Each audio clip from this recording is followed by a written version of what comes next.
Hi, team. One of the first things that I did when I started thinking about retirement was start a retirement journal.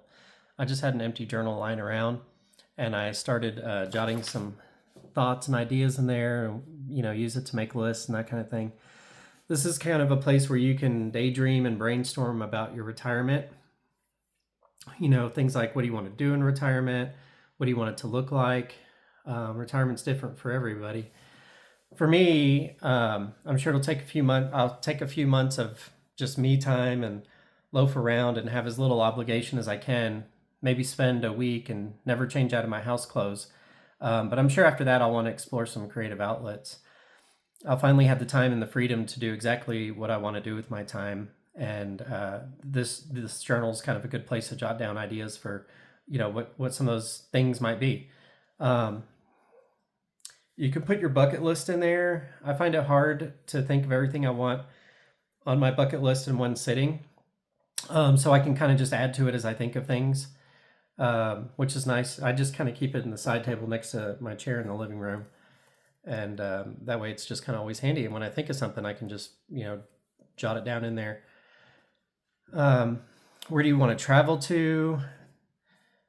What are some bucket list places you've always dreamed of going to, whether in the US or internationally or both? You can make a list of cruises you'd like to do. You can cruise in the off season in retirement. You can travel in the off season in retirement, and it's way cheaper and less crowded, which sounds like a win-win to me. Do you want to slow travel anywhere? It's pretty popular right now to slow travel in Southeast Asia. Maybe there's some countries there that you're interested in. You can kind of just brainstorm some ideas in your retirement journal. Um, you could also keep a list of um, income ideas that you could do if you needed to or had to, if you had a income or expense gap.